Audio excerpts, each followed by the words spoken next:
তৃণমূল আমলে নাগরিকত্ব বিক্রি, তৃণমূল আমলে বিদেশিকেও জন্ম সার্টিফিকেট ইস্যু, আফগান নাগরিককে জ্বালিয়ে তুলতে ইতিমধ্যে সামনে এসেছে চাঞ্চল্যকর তথ্য। খড়িবাড়িতে গ্রেপ্তার আফগান নাগরিক আব্দুল্লাহ খান। কয়েক বছর ধরে অবাধে আফগান যুবকের ভারতে বসবাস। কথা বলবো আমাদের সঙ্গে এই মুহূর্তে বিশ্বজিৎ রয়েছেন। বিশ্বজিৎ, কিভাবে এই যুবককে গ্রেপ্তার করা হলো, এই যুবকের খোঁজ মিলল? দেখো, এই আব্দুল্লাহ খান তার বন্ধুকে সঙ্গে নিয়ে নেপালের উদ্দেশ্যে যাচ্ছিল এবং সেই সময় কিন্তু ইন্দো নেপাল সীমান্তে মূলত নেপাল যাওয়ার পথে তিনি এই ইমিগ্রেশন দপ্তরে যান ক্লিয়ারেন্স সার্টিফিকেট নিতে। সেই ক্লিয়ারেন্স সার্টিফিকেট নিতে গিয়ে এই কার্যত তদন্তকারী পুলিশ অফিসারদের জিজ্ঞাসাবাদের সম্মুখীন হয়ে তার কিন্তু গোটা বিষয়টি খোলসা আসে। প্রথম অবস্থায় তার কাছ থেকে ভারতীয় নথিপত্র পাওয়া যায়, মূলত ভারতীয় ভোটার কার্ড, আধার কার্ড, বিভিন্ন নথিপত্র, এবং সেই নথিপত্রের পাশাপাশি ভারতীয় পাসপোর্ট তার কাছ থেকে উদ্ধার হয়েছে। এবং যেই পাসপোর্ট মারফত পরবর্তীকালে এফআরও দপ্তর থেকে সার্চ করতে গিয়ে দেখা পড়ে যে এই আব্দুল্লাহ খান, যার বিরুদ্ধে এফআরও দপ্তর থেকে লুকআউট নোটিশ জারি রয়েছে, এবং তাতেই সন্দেহ জাগে। পরবর্তীকালে বেশ কিছু জিজ্ঞাসাবাদে কার্যত কথায় অসঙ্গতি ধরা পড়ে এই আব্দুল্লাহ খানের, এবং তাকে সেখান থেকেই আটক করে খড়িবাড়ি থানায় নিয়ে আসা হয়।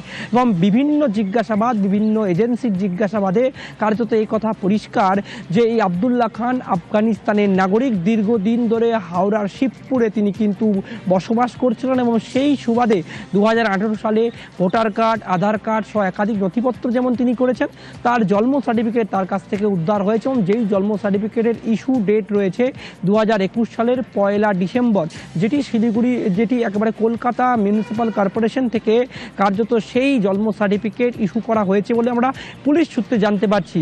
আর এই আব্দুল্লাহ খানের বিরুদ্ধে একাধিক তথ্যের অসঙ্গতি কিন্তু খুঁজে পাচ্ছে পুলিশ, এবং তার জন্যই আজ তাকে শিলিগুড়ি মহকুমা আদালতে তুলে 14 দিনের পুলিশ হেফাজতের আবেদন করেছে খড়িবাড়ি থানার পুলিশ। শুধু তাই নয়, তার সঙ্গে যে সহযোগী অর্থাৎ শঙ্কর বণিক, তাকেও কিন্তু গ্রেপ্তার করা হয়েছে।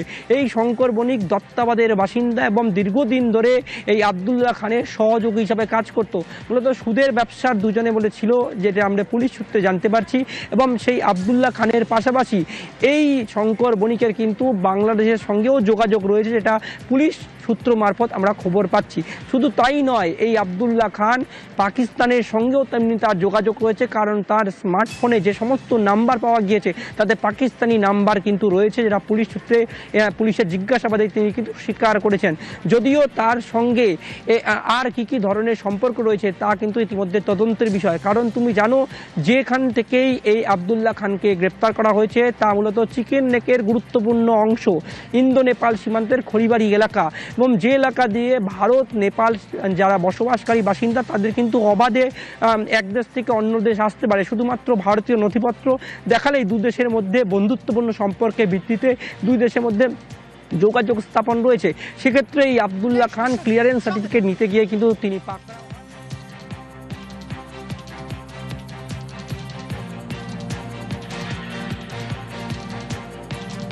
বেশ, বিশ্বজিৎ সঙ্গে থাকো।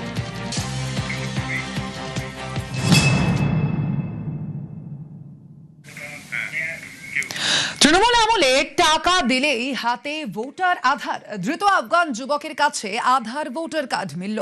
2018 সালে ভোটার আধার কার্ড তৈরি করা হয়েছে বলেই সূত্র মারফত জানতে পারা যাচ্ছে। তৃণমূল আমলে টাকা দিলেই কি তবে এত সহজেই ভোটার এবং আধার কার্ড মিলত? উঠছে সেই প্রশ্ন।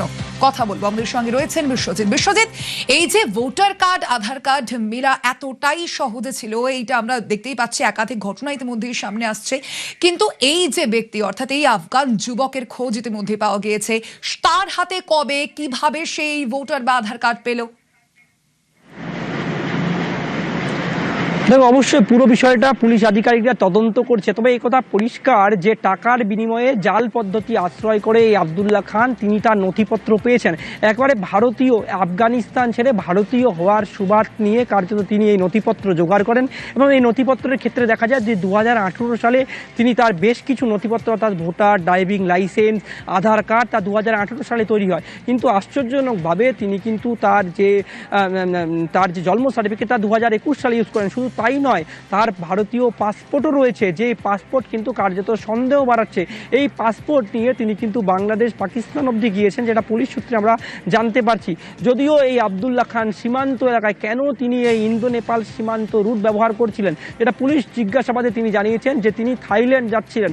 অর্থাৎ একজন নাগরিক তিনি কলকাতা থেকে একবারে ইন্দো নেপাল সীমান্ত দিয়ে নেপাল হয়ে কেন থাইল্যান্ড যাবে, তা কিন্তু প্রশ্ন জাগছে গোয়েন্দা এবং তদন্তকারীদের। কারণ সেখানে এই কলকাতা থেকে পাশেই এয়ারপোর্ট রয়েছে, এয়ারপোর্ট মারফত তিনি কিন্তু থাইল্যান্ড যেতে পারেন। কেন তিনি এই পথ আশ্রয় বেছে নিলেন, তা কিন্তু অবশ্যই প্রশ্ন জাগছে তদন্তকারীদের। যদিও গোটা ঘটনায় তদন্ত করতে, কারণ এই আবদুল্লাহ খানকে এই সমস্ত নথি, এই রুট দেখিয়ে দেওয়া, তার আর অন্য কেউ এই সীমান্ত এলাকায় রয়েছে কিনা তাও কিন্তু ইতিমধ্যে তদন্ত করতে তাকে কিন্তু পুলিশ রিমান্ডে নেবে পুলিশ। যদিও গোটা ঘটনায় পুলিশ আধিকারিকরা গতকাল বা বারবার জিজ্ঞাসাবাদ করে আবদুল্লাহ খানকে, এবং আজ এই আবদুল্লাহ খান এবং তার বন্ধুকে মুখোমুখি জিজ্ঞাসাবাদ করা হতে পারে বলে আমরা পুলিশ সূত্রে জানতে পারছি। ওকে বিশ্বজিৎ, সঙ্গে থাকো।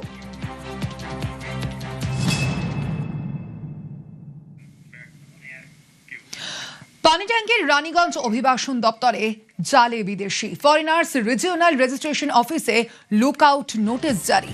নেপালে যাওয়ার আগে ভিসা অফিসে যেতেই গ্রেপ্তার সেই ব্যক্তি। কিভাবে সেই ব্যক্তিকে ধরা হলো জানবো আরো বিস্তারিত। আমাদের সঙ্গে রয়েছেন বিশ্বজিৎ। বিশ্বজিৎ, কি জানতে পারা যাচ্ছে এই বিষয়ে? এই ব্যক্তির বিষয়ে কিভাবে জানতে পারলো পুলিশ এবং তারপরে কিভাবে এই অভিযান? দেখো, মূলত আফগান হওয়ার সুবাদে তার যে মুখমণ্ডল, অর্থাৎ তার যে চরিত্র, তা কিন্তু অবশ্যই পরিষ্কার বোঝা যায় যে তিনি এদেশীয় নন, এবং তার যে কথাবার্তা সেখানেও কিন্তু অসঙ্গতি ধরা পড়ে। শুধু তাই নয়, এই অভিবাসন দপ্তরে তাকে বেশ কিছু প্রশ্নের করা হলে তিনি কিন্তু কার্যত সেই প্রশ্নের উত্তর দিতে পারেননি, যা কিন্তু সন্দেহ বাড়ায় তদন্তকারী অফিসারদের। এবং তারপরেই তার কাছ থেকে একাধিক নথিপত্র, এবং যে নথিপত্রের কার্যত প্রত্যেকটি নথিপত্র দেখা যায় একেবারে নতুন। একজন 1999 সালে জন্মগ্রহণকারী, তার নথিপত্র এত নতুন কিভাবে পেল তাও কিন্তু ভাবাচ্ছিল এই অফিসারকে, এবং পরবর্তীকালে তাকে জিজ্ঞাসাবাদের পর পুরো বিষয়টি খোলসা আসে। এবং পাসপোর্ট যে ডিপার্টমেন্ট রয়েছে, অর্থাৎ এফআরও ডিপার্টমেন্ট, সেখান থেকেও কিন্তু এই আফগান নাগরিকদের লুকআউট নোটিশ কিন্তু রয়েছে, যা গোটা সব মিলে কিন্তু এক প্রকার এই আফগান নাগরিককে কার্যত সন্দেহর ঘেরাটোপে নিয়ে আসে, এবং পরবর্তীকালে এই গোটা ঘটনায় তাকে আটক এবং জিজ্ঞাসাবাদের পর তাকে কিন্তু গ্রেপ্তার করা হয়েছে। যদিও সীমান্ত এলাকায় এই আফগান নাগরিক গ্রেপ্তার নতুন নয়, কারণ এর আগেও আমরা দেখেছি যে এই ইন্দো নেপাল সীমান্তে চীনা, পাকিস্তানি একাধিক নাগরিক গ্রেপ্তার হয়েছে। প্রচুর চীনা নাগরিকের কাছ থেকে জাল আধার কার্ড উদ্ধার হয়েছে। সেক্ষেত্রে এই আফগান নাগরিকদের আধার তা কি এই সীমান্ত এলাকা থেকে তৈরি হয়েছিল কিনা, যাও কিন্তু তদন্ত সাপেক্ষ বিষয়। যদিও পুলিশ এই তদন্তের জন্য ইতিমধ্যে যে সমস্ত নথিপত্র পাওয়া গিয়েছে তা কিন্তু কোনোভাবে খোলসা করছে না। ওকে বিশ্বজিৎ, ঠিক এইখানে পুলিশের তরফ থেকে ঠিক কি বলা হচ্ছে শোনাবো দর্শকদের। डॉक्यूमेंट्स में हमें तफावत मिल रहा था, तो इसलिए हमने इसको डिटेन किया हुआ है। वो डाउटफुल है, इसलिए तो उसको किया हुआ है, डिटेन किया हुआ है, और उसके अगेंस्ट जो भी केस किया है अब हम इन्वेस्टिगेशन करेंगे, उसके बाद पता चलेगा। एफआरआर उसने लुकआउट था, उसी बेसिस पे उसको हमने यूज किया हुआ है। अभी नेक्स्ट इन्वेस्टिगेशन में क्या क्या आता है वो देखते हैं। এই যে আব্দুল্লাহকে পাকড়াও করা হয়েছে, এই আব্দুল্লাহ থাকতো হাওড়ার শিবপুরের শিলবস্তিতে। আরো এক আফগান নাগরিকও থাকতো বলে দাবি করা হচ্ছে ইতিমধ্যেই। আব্দুল্লাহর সঙ্গে থাকতো আফগান নাগরিক নিয়ামত। আমাদের সঙ্গে এই মুহূর্তে রয়েছেন দেবাশিস। দেবাশিস, এই যে দুই ব্যক্তির নাম পাওয়া যাচ্ছে, অবশ্যই প্রাথমিকভাবে আব্দুল্লাহকে ইতিমধ্যেই পাকড়াও করা হয়েছে এবং তার পাশাপাশি নিয়ামত, এই দুজনের ঠিক কি সম্পর্ক বলে জানতে পারা যাচ্ছে এখনো পর্যন্ত? এরা কি করতো এখানে, কি জানতে পারছো পুলিশ সূত্রে? দেখো, স্থানীয় সূত্রে খবর, তারা কিন্তু যা রয়েছেন সেখানকার যুবক বা মানুষরা, তারা দীর্ঘদিন ধরে কিন্তু আব্দুল্লাহকে দেখেছে। এমনকি কিছু মানুষ রয়েছেন যারা আব্দুল্লাহর বাবা, অর্থাৎ ফজল খান, যে এই যে 8 নম্বর শিলবস্তি লেনের যে আবাসন ফার্স্ট ফ্লোরে যে ঘর ভাড়া নিয়েছিলেন, সে হচ্ছে ফজল খান, অর্থাৎ আব্দুল খানের বাবা। তারপরে সে যখন ভাড়া নেয়, ভাড়া নেওয়ার কিছুদিন পর, সে চলে যাওয়ার পর বেশ কয়েক বছর আগে থেকে কিন্তু এই আব্দুল্লাহ এখানে থাকতো। আব্দুল্লাহর পাশাপাশি এই একই ফ্ল্যাটে থাকতো নিয়ামত খান, যারা দুজনের নাম পরিচয় হচ্ছে তারা কার্যত কাপড় ব্যবসায়ী বলে নিজেদের পরিচয় দিত। মেটিয়াবুরুজ এবং হাওড়ার বিভিন্ন যে কলকাতা যে হাট রয়েছে সেই হাটগুলিতে কাপড়ের ব্যবসা করতে এবং বেশ কিছু জায়গায় তারা ঋণ দিত, অর্থাৎ ঋণ পরিষেবাও দিত। এই কাজই তারা করে বেড়াতো। তবে এই আব্দুল্লাহ যাকে কিন্তু প্রায় শেষ 1 থেকে 2 মাস আগে থেকে স্থানীয় বাসিন্দাদের দাবি 1-2 মাস আগে থেকে আর তাকে দেখা যায়নি, কিন্তু এর আগে প্রত্যেক দিন সারাদিন 2-3 বার সে বাইক নিয়ে সেখানে আসতো, সে তার ঘরে চলে যেত এবং তারপর কিছুক্ষণ পরে বাইক নিয়ে সে চলে যেত। তার বাড়িতে রয়েছে এক রাঁধুনি, যারা এই নিয়ামত এবং আব্দুল্লাহর জন্য যিনি রান্না করেন, তিনিও বলছেন তিনি ছুটিতে ছিলেন।